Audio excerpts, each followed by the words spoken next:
Things certainly can change in politics, and they can change quickly. I am very proud this morning to have with us Bruce Blakeman. Bruce, I'm going to give you a little bit of background, but Bruce Blakeman obviously is now going to be our candidate for governor of the state of New York. But let me tell you a little bit about him first. So Bruce has a law degree. He actually was a driver for Nancy Reagan at one point in time. He worked in his father's law office, so he has that private background, that experience of signing, both sides of a paycheck. In 1993, he got involved in politics as a councilman for the town of Hempstead. And if you know Hempstead, it's one of the largest, if not the largest town in the state of New York. In 1995, he was elected to the Nassau County Legislature. That was the first legislature. Up to that point, they had a board of supervisors, so he was elected to that. He ran for some other positions. In 2001, he was appointed by Governor Pataki as the commissioner of the Port Authority of New York and New Jersey, a job he held to 2009. He got into some other elections, but in 2021, he won the Nassau County Executive. He beat an incumbent. At that time, Nassau had 100,000 more Democrats than Republicans, and yet he still won against a woman Republican. He opposes bail reform. He created a counterterrorism police unit. He's done a number of things that we as conservatives are going to be proud of. He refused the migrant program for Nassau County. In September of 2022, he introduced a budget for Nassau County which kept taxes the same, no increase, and yet he was able to add 100 additional law enforcement. In 2024, he issued an executive order banning women's sports teams that included transgender women from using county facilities. Again, a very conservative issue. He's a substantial Trump supporter.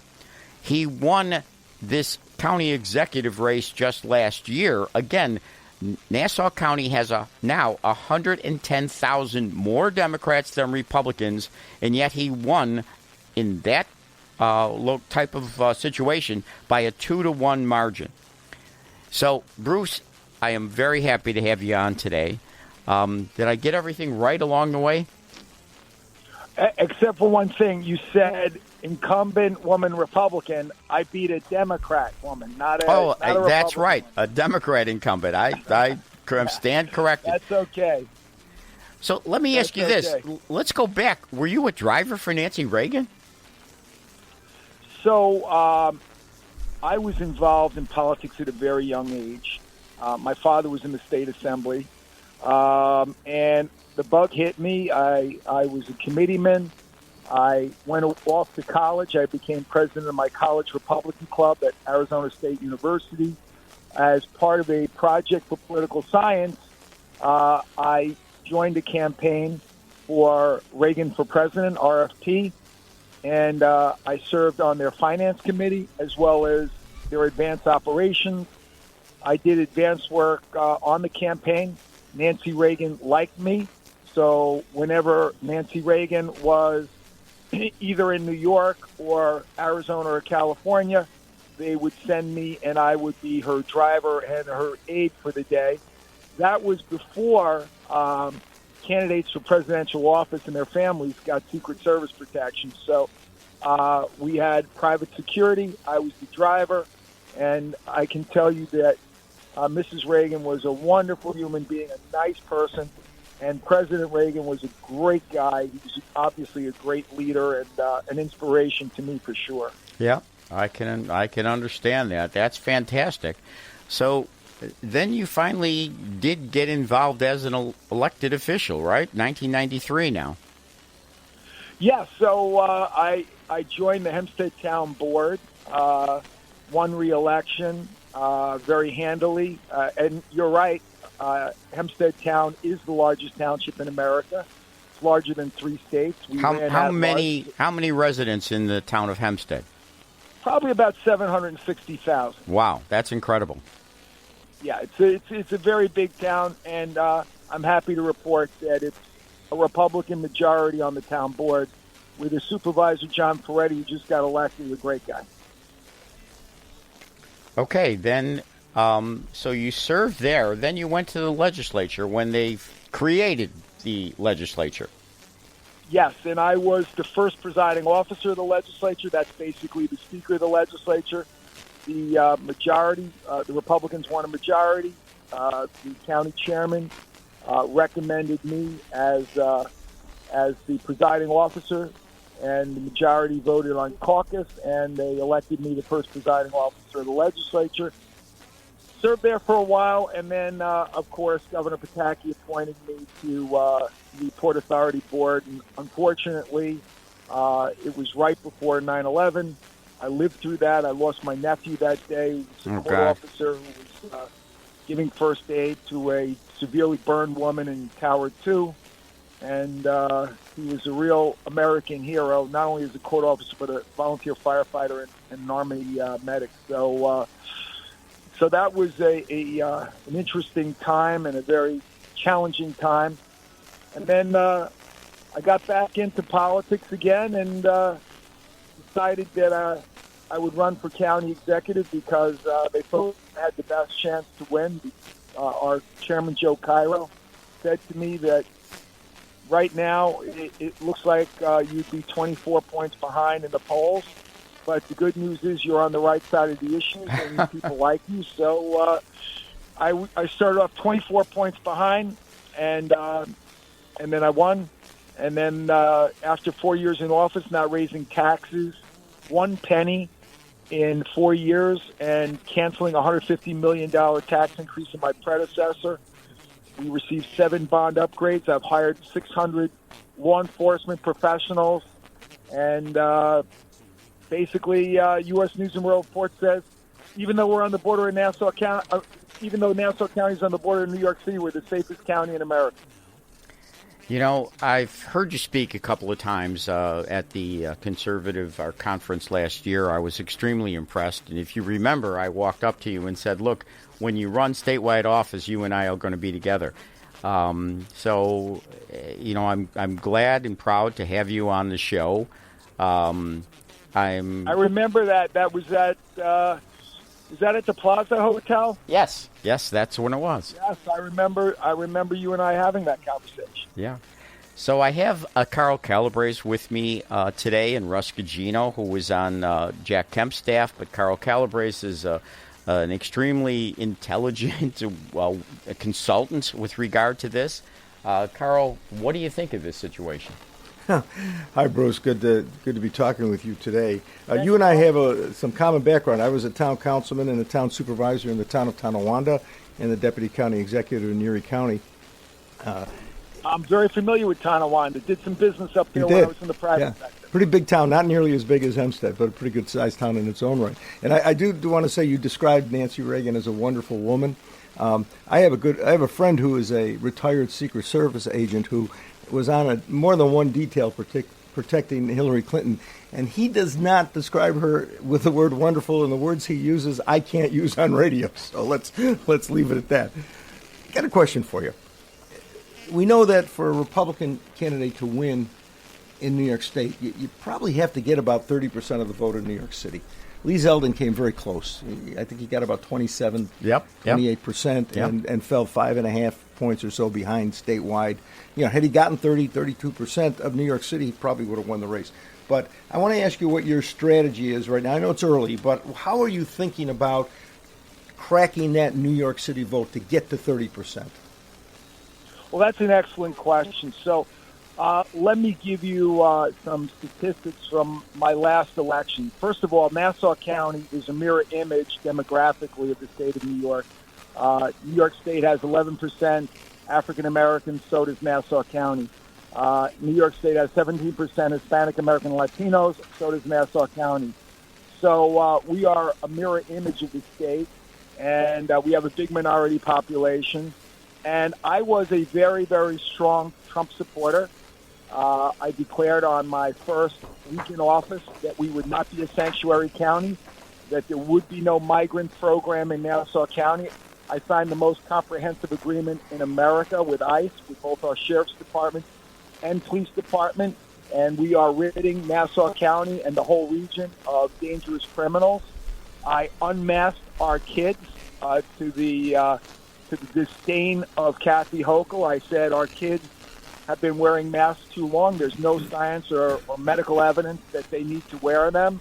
That drove Kathy Hochul crazy, but I thought it was the right thing to do. I banned biological males from playing in girls' sports. She called me transphobic, but Caitlyn Jenner came out and said Bruce Blakeman is right on that issue. I ran as a conservative, and I also reached out to those communities that typically Republicans don't go, and they don't have a lot of interaction with. So I went to the Hispanic American and Latino community, and I said to them, the reason I'm doing this with ICE is to protect your children. I'm worried about your children getting involved in gangs. I'm worried about violence in your neighborhoods. I'm worried about overcrowding in your schools. I'm worried about homelessness in your communities. That's why I'm doing this. And you know what? I got 56% of the Hispanic American and Latino vote. I went to African American communities. I talked to them about things that we could agree on. I knew that they weren't going to agree with everything that I was doing because I am a conservative Republican. But at the same time, there were a lot of things that we could discuss and we could talk about, and there were things that we could do to make their children's lives better and their lives better. And basically, what we did was we formed relationships with faith-related organizations.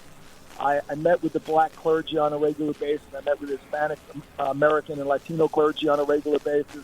We talked about things that we had in common, and I got a record number of African American votes. Typical Republican gets 9% of the African American vote. I got 32% of the African American vote. Unprecedented. Never happened before. So on a night when Republicans around America were all losing and losing badly, I won in a landslide in a county with 110,000 more Democrats because I never give up my values. I never abandoned my conservative values and my American values. I talk about entrepreneurship. I talk about job creation, economic development, capitalism. I talk about the Judeo-Christian work ethic. I never abandon, who I am. I don't want to say one thing in one place and another thing in another because New Yorkers can spot a phony a mile away. But at the same time, I reached out to those communities and built bridges, talked to them about things that were important to them, and delivered. So that's what you have to do if you run as a Republican in New York State. You have to appeal to groups that normally wouldn't vote Republican and talk to them about issues of commonality, like, safer communities, like creating more jobs, higher paying jobs for their kids.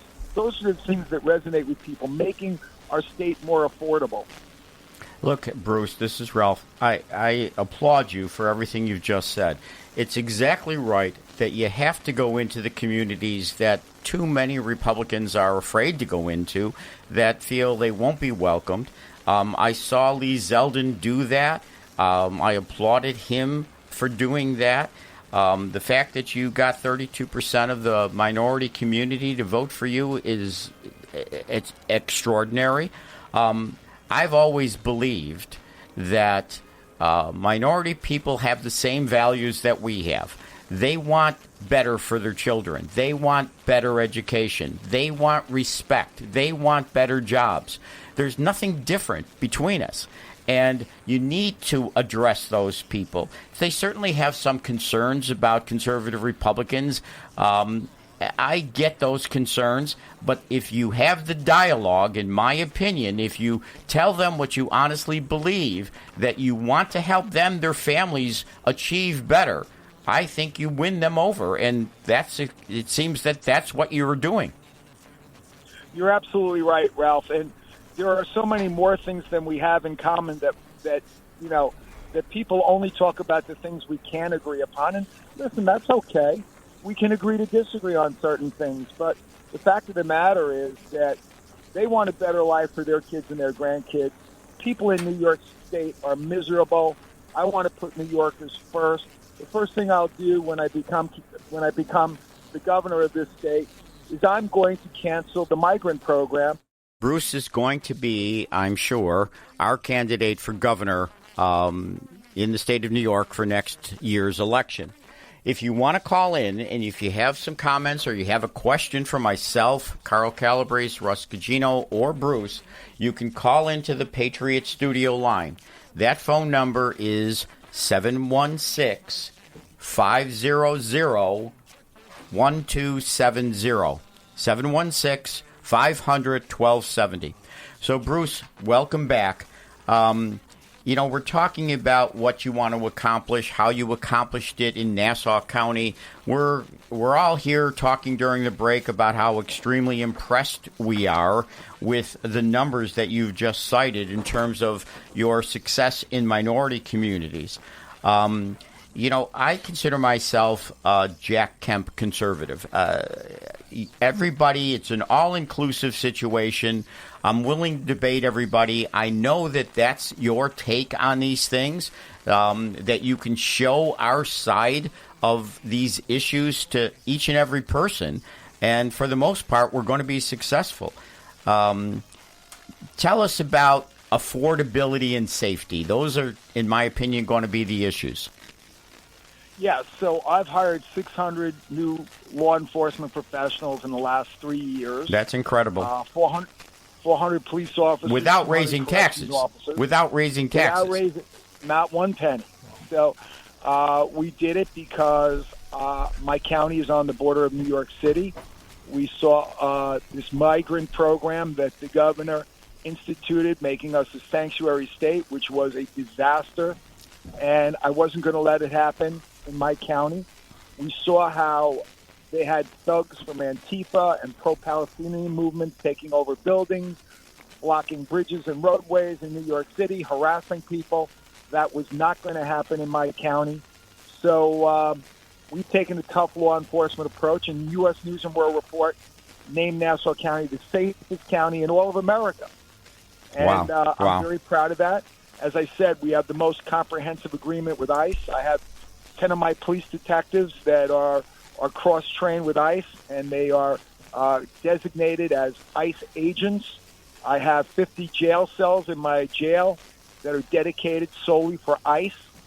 So just let me give you an example. Last month, with the help of ICE, our police department rounded up 47 illegal migrants who had criminal records. 27 of them were engaged in gang-related activities. Yeah, everything from attempted murder, drug dealing, carjacking, burglaries, you name it. And let me tell you something else that's completely insane. I had an arrest last month here in Nassau County of an individual who came to the United States. He was Romanian. He had an Irish passport. He came through the border with Mexico and Arizona, made his way here to Nassau County, and engaged in criminal activity. We put out an all-points bulletin for this individual. Scotland Yard in the UK said to our police department, we recognize this guy. He's part of a ring of people that are engaged in all kinds of thefts, especially jewelry. We apprehended this individual. He had a New York State driver's license. Wow. And he had a warrant out for his arrest in probably 3 or 4 countries. All they had to do was do an Interpol check or fingerprint this guy. But they don't do that. You get a New York State driver's license by just showing up with 2 bogus pieces of identification that aren't government issued. It's insane. And the other thing I would do as governor is immediately cut the migrant program. $4.5 billion of our money, taxpayer dollars, have been spent on migrants in the last 4.5 million or billion? Billion. $billion. $4.5 billion. $4.5 billion on migrants. money that could have gone to cut taxes, money that could have gone for infrastructure, for education, for hospitals. She gave it to people in the forms of free lodging, free transportation, free food, and a free cell phone. I don't know how this woman can talk about affordability like she's on that side of things when so many things that I've seen her do are in direct, opposition to that. It's incredible to me. She's taking taxpayer dollars and not spending it on New Yorkers. She's spending it on people who have been here for 15 minutes and came here illegally. It's insane. And the fact that nobody's called her out on it, I'm not going to shy away from making that one of the major themes of my campaign, because I made a pledge that I would put New Yorkers first. And spending money on illegal migrants who are here and they've been here for 15 minutes, there's nothing wrong with immigration. We need immigration. But immigrants should come here, love America, and earn what they're given. Not just be given it the minute they land and get everything for free. That's not the way my great-grandparents came to America. We get a bad rap about immigration. My grandparents, my father's first generation, so I'm really second generation. I mean, we all are immigrants in some fashion. We get a bad rap. We all came legally, and we came wanting to be in this country, wanting to know the American ethic, wanting to have the American dream. But that's not what's being let in at this point in time. The people come here and they expect to get handouts. They come from countries that are socialist, countries that are dictatorships, countries that are corrupt, countries that don't share our values. And they come here with those values rather than wanting to be an American with American values. How can we let people in this country that hate America and don't love America? And that's exactly what was happening under President Biden. Thank God President Trump was elected. Can you imagine what this country would be like right now if he had not won the election? We are blessed to have President Trump. Bruce, I have a lot of discussions with my liberal friends about immigration. I always let them talk for a while, and then I remind them that they could always leave out one key word when they say the word immigration, and the word they leave out is illegal immigration. They don't want to talk about that. The great economist, the late Milton Friedman, once said, you can have open borders and you can have a welfare state, but you can't have both at the same time. And unfortunately, that's exactly the situation America is in now and was put in because of the open border policy of the Democrats and Joe Biden. Yeah, and by the way, we know that it's insidious. It's meant to poison the fabric of our country with people who don't have American values. We know that for a fact. So I'm not anti-immigrant. Come here the right way. Come here with a work ethic. Come here wanting to love America, and you will be welcome. We need workers from other countries to come to America. We need a guest worker program, but it has to be done the right way. And Ronald Reagan was a big proponent of this, and he did it. And I think that's something that we have to do. But this open border policy has been a disaster for America, and thank God President Trump has sealed the borders, and he's doing what's necessary to get the people out of our country that are a danger to our community. Bruce, this is Russ Gugino. I worked with Jack Kemp, and a lot of the things you're talking about remind me of Jack so much, because what you're doing is you're creating and promoting an uplifting search for the American dream, which inspires people, which should inspire all of us to attain that, not through government handouts, but for people to come into this country and get a hand up. And for your reaching out to the minority community, that's music to my ears and a lot of the ears of minority people that want to sort of associate Republicans with the suburbs and so on, where Jack Kemp and others like him and Ronald Reagan, they went into the barrios and Harlem, and they talked about charter schools and giving minority people an opportunity to get that lift up with an education that was much more responsive to their needs. By the way, what the Democrats are absolutely critical of are charter schools. They may be pro-choice in some respects, but they don't want people to choose their schools. So I think your uplifting message is going to be music to a lot of people in upstate New York. Well, yeah, listen, I was a big fan of Jack Kemp. I've met him many times. He was a tremendous leader. He was a visionary. And a lot of the things that I do talk about are a reflection on my association with Jack Kemp through the years and some of the things he talked about. And you're absolutely right. Everybody wants the same thing for their kids. They want prosperity. And you know, we have to create economic development. Handouts don't work. People who get a handout, it doesn't make them feel better about themselves. It doesn't give them self-esteem. It doesn't give them sustainability. They have to depend on government for their way of life.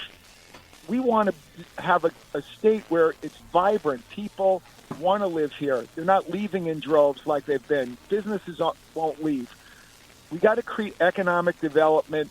That's the way to make things more affordable, by giving people more money so they can spend money on things that are important to their families, so they can have money for the necessities but still afford to take their kids on vacation or buy their daughter a new dress for the prom.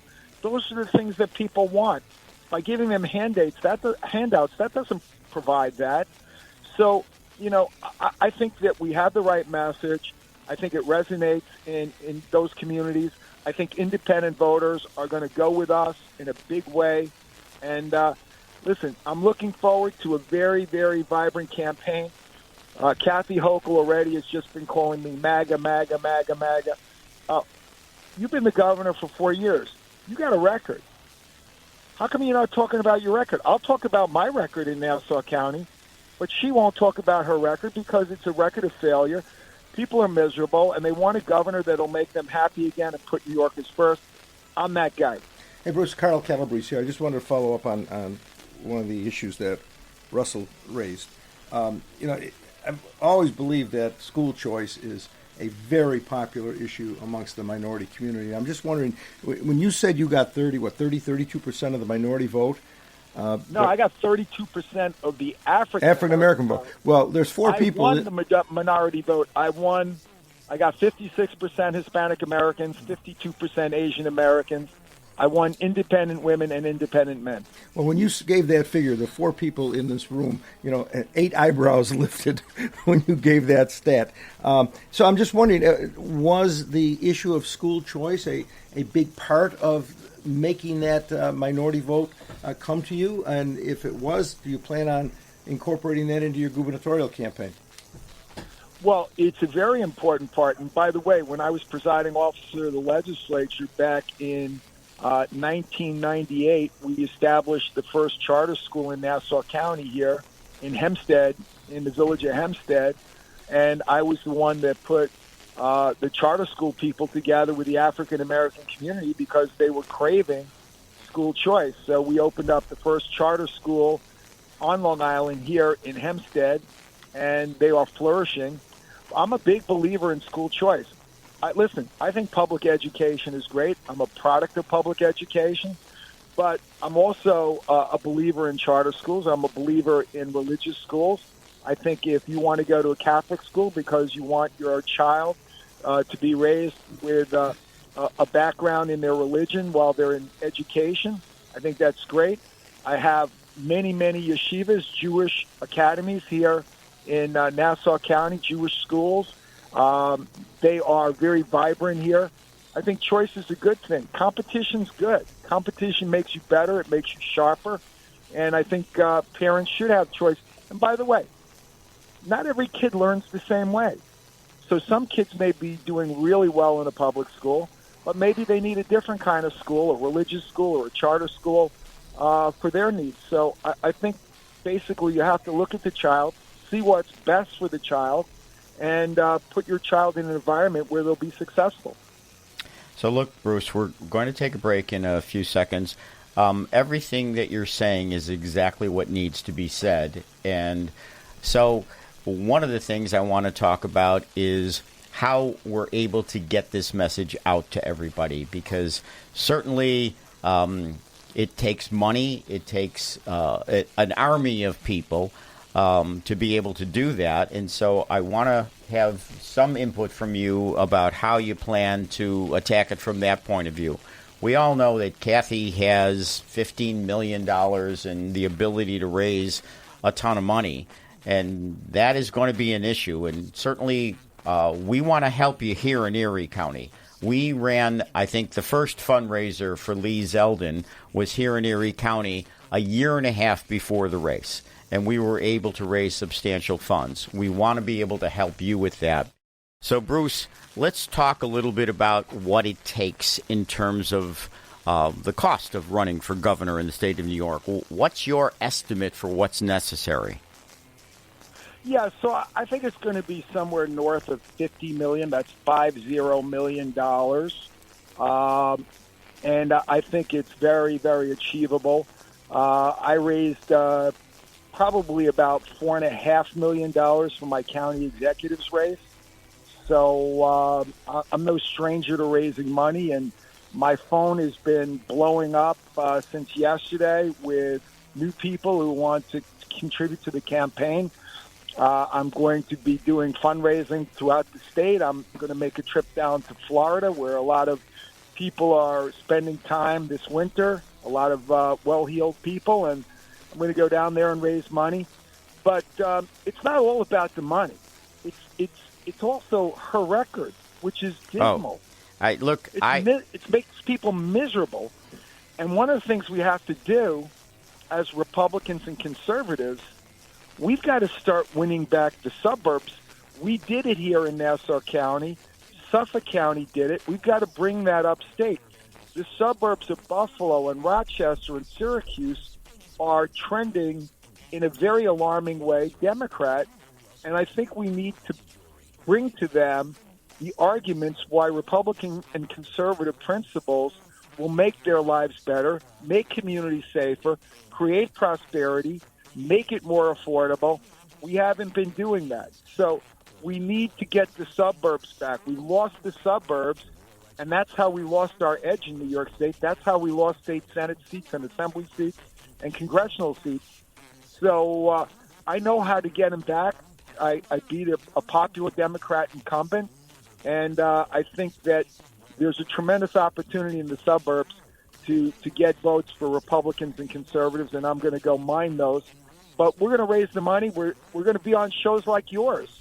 I think it's important to talk to people on the radio, to appear on television, to be on social media, to be active, and to engage people and not be afraid to do interviews. You know, so many of my colleagues in government and politics, they're just scared to death of getting on a show like this because they don't know what's going to be thrown at them. And basically, if they don't know the issues or they're afraid to engage, they shouldn't be doing this. So I love being on shows like this.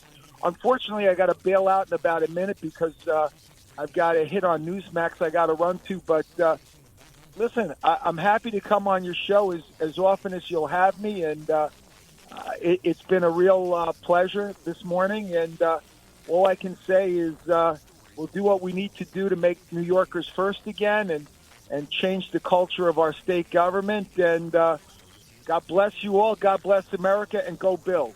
Hey, look, I was very proud to have you on. We will have you on a number of times over the course of the next election cycle. So good luck to you, and hope to see you soon. Merry Christmas. Happy Hanukkah. Thank you. Thank you. All right, so Carl, Russ, what do you think? I think that his message is cogent, it's relevant, it makes sense, and I think people will connect with it. I think that the key here is that Kathy Hochul is going to try to define who Bruce Blakeman is because she's got the money to do it. So she's going to try to paint him with the MAGA stickers all over the place, and she's going to run away from her record. So the key here is that he's got to do some stuff early to prevent her from doing that. Right. You agree, Carl? You're absolutely right. Russ. In fact, I just finished working with Bob Davis on the Amherst campaign, and you had incumbents who had raised taxes 11.5% 2 days after the election and sold Westwood for $1. They didn't want to talk about that. They wanted to talk about Trump, and they were doing the same thing. So that's the Democrat playbook across the country, and you can bet Kathy Hochul is going to do it. Russ, you're absolutely right. Strategically, the advantage she has now is she's got a lot of money. He doesn't. She can theoretically define him before he can define himself. So raising money quickly to define himself to the New York voter is going to be critical. He used the term a couple of times, and if he had stayed on, I was going to share this thought with him. You could maybe pass it on next time you talk to him. He used the word miserable a couple of times. The New York voters are miserable. I'm thinking back to the Carter years. When Jimmy Carter was president, there was a thing that the Republicans used called the misery index. And that was adding the inflation rate and the unemployment rate, which were both double digits at the time. I'm thinking, as a strategist, if you could come up with 2 or 3 or 4 items that you could quantify like those two and create a misery index that you could play with all during the campaign, every time you talk about her record, there might be gold in them there hills, so to speak. 1.7 million people have left this state to go to red states. So it is clear that we have a terrible problem here in New York. But the problem is our people are leaving. Right. Our side of the aisle is leaving. That's right. You look at, we're number one in so many bad things. We're number one in taxes. We're number one in giving driver's licenses, commercial driver's licenses to truckers who can't even speak English. We're number one as the least free state in the country. Every 2 years, George Mason University comes out with a freedom index of all 50 states. And it's a whole bunch of stuff. It's taxes, regulation. It's can you buy fireworks? Are you required to wear a helmet on a motorcycle? It's all kinds of freedom indices. New York is always number one. I've been following this for a decade. Always comes out as the least free state in the country. So, let's say if you could come together with some kind of misery index to put New York State in perspective, it might have some legs. I mean, so to me, Carl and Russ, Kathy Hochul is damaged goods. She has certainly upstate. She's damaged goods. The electric mandate, how she's treated correction officers, the immigrants, the illegal immigrants she's forced upon us, the sanctuary state. I mean, there's so many things that she's done. She wants to talk about affordability, yet she's just the 100-foot rule. She's just gotten rid of that. So now, if you live within 100 feet of gas service, it might cost you $5,000-$10,000 to connect. When before that number was spread around, and so it was a doable situation. Now, builders, I know Phil Nanula has talked about this. I've talked to Phil a number of times. He's the president of the Builders Association. How detrimental this is to affordability or home ownership. Added to the cost of a new house. And who pays that? It's the consumer. That's right. I mean, home ownership is part of the American dream. And what she has done in terms of certainly her electric mandates is she has damaged that American dream. Think about who is leaving New York State and who is coming into New York State. Exactly. Over the last 4 years, 250,000 people with incomes totaling $14 billion have left New York permanently. Mm-hmm. What's come into New York? The hundreds of thousands of people who have no assets, who are actually sponging off the taxpayers of New York and making New York basically a welfare state. That's the New York of Kathy Hochul. She invites them in. It's not, she goes out to get people who are illegal immigrants and who can't support themselves. It's amazing. Kathy Hochul is not going to be able to defend her record because her record is abysmal. So all her advertising is going to do is going to be painting a big Trump sign on Bruce Blakeman. Exactly. As Carl said, it's going to be one issue. And every race the Democrats run is now one issue, Trump. It's one issue. And yet New Yorkers need to concentrate on New York issues. They need to concentrate on affordability. They need to concentrate on safety. They need to concentrate on the American dream. They need to concentrate on a foot up, a hand up as opposed to a hand out. They need to concentrate on those issues, yet all of the talk, and unfortunately the newspapers, will all be about how negativity about Trump. They are now. I mean, you look at the Buffalo News, that Section A of the Buffalo News, it might as well have been printed, paid for, and distributed by the Democrat National Committee. Exactly. It's absolutely unbelievable how biased, one-sided it has become. I mean, it's always been to a certain extent, but since Donald Trump came into office, they have gone way overboard. And I mean, it's unreadable to me. We talked about this offline, but I think if the Turning Point USA made New York State a priority for themselves and did a lot with regard to college Republicans, college-age Republicans, teenagers and what have you, that are following that movement, that conservative movement nationwide, brought them into New York State, that could have a significant impact on the voter turnout among young people for Russ, Republican candidates. That's an excellent suggestion in terms of it. The Republican team needs to be in touch with Turning Point. They need that kind of help here in New York. Let me ask you, Carl. He says $50 million. Is that achievable? Well, we all kind of looked at each other when he said that. That's an astronomically high number. Lee Zeldin was nowhere near that. That's right, and he still ran a very, very competitive race. I think that's a bit unrealistic at this point. I think when they have a chance to take a look at what it costs to run a campaign in this state and to beat an incumbent, it's going to be south of $50 million. It's still going to be high. It's going to be probably at least $20 million. But as we talked about, Elise Stefanik has over $10 million. She was the best funded candidate that we've had in decades to be able to run for this office. It's disappointing that she's not willing to, not going to run this race with the kind of money she had behind her. And those people who made those donations, that $10 million that she has, how do we convince those people to go again for Bruce Blakeman?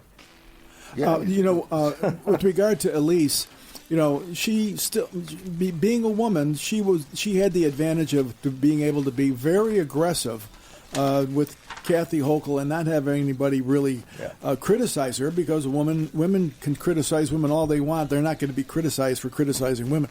Bruce has got to be careful that when he tries to be very critical of Kathy Hochul, that she doesn't see that as sexist charge. as a sexist charge. But exactly. Bruce I think you're going to see two totally different approaches. Elise would have been the pit bull, and she would have attacked, and she could do it because she's a woman. I think you're going to find with Bruce Blakeman a totally different approach. I think what he's articulated, he's going to go to the public. He's going to talk about issues. He's going to talk about her record. It's going to be totally different. So, look, we are just about to end this show. Next week, we have an extremely, extremely interesting show. We have Dr. Pierre Corey and Dr. Paul Merrick, who are going to be on to talk about medical freedom. So I met these gentlemen in 2021 when I was involved I sued hospitals in 40 states to give people this life-saving drug, ivermectin. These two people are my heroes from that time frame. Pierre Corey was always available to me by phone, always helpful. That's going to be next week's show.